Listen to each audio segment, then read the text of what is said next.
coverage tonight with forewarned Chief Meteorologist Don Paul watching all this. Don. Yeah, we have a lot of advisories and warnings, and in fact, a flood watch remains up for all of Western New York, not yet impacted by any warnings. Let's bring up the graphic, and you can see the bright green. That is the area in which flooding is already in progress or expected in Niagara, Erie, Genesee, and Wyoming counties.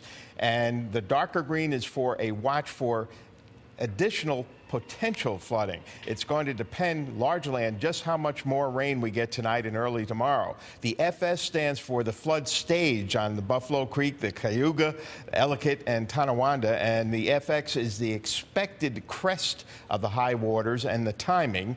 And you can find this on WIVB.com. I know it's a lot to digest in a few minutes. At this point, the National Weather Service hydrologist is classifying this as a minor flood, but if we get more rain than currently indicated, that could become more serious. A freezing rain advisory continues just a little while longer. No icing on the roads, but there was icing in the trees and on power lines where the air was actually colder.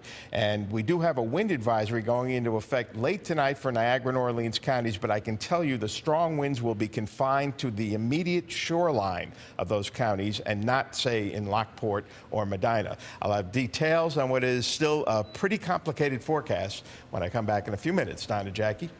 Thank you, Don. And water's already ponding on many roads. Drivers are reminded not to cross through any high floodwaters. This is especially true if you can't see the road beneath, because the water could be a lot deeper than it appears. Now, News 4's George Rickert has been on Creek Watch all day. He's live now along the Buffalo Creek in West Seneca. And, George, how does it look out there?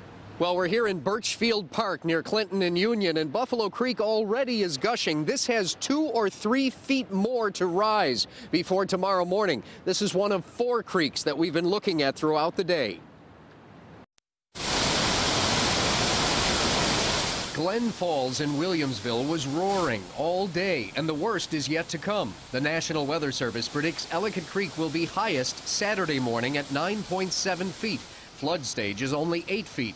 Minor flooding could occur for houses along that creek.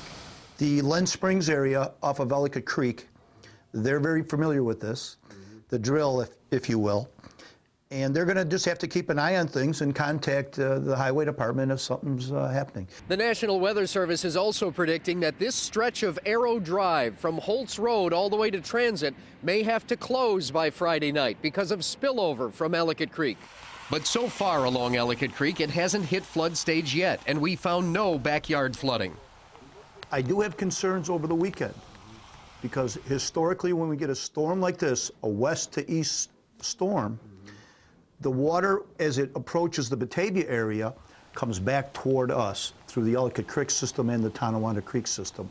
Right now, Tonawanda Creek isn't even half as high as it will be. It's expected to crest at 12.7 feet by Sunday morning. That's about 8 inches over flood stage, but could result in ponding on roads in Clarence or Newstead, roads like Fletcher, Burdick, Kirby, and Tonawanda Creek roads. Over in Lancaster, Cayuga Creek is expected to crest tomorrow morning at 8.3 feet, a few inches over flood stage, which could bring minor flooding to Lancaster and Alden. And back here live in West Seneca, you see Buffalo Creek even has some whitecaps coming downstream. Again, this is supposed to peak and be at its worst tomorrow morning, as in addition to the several creeks we talked about.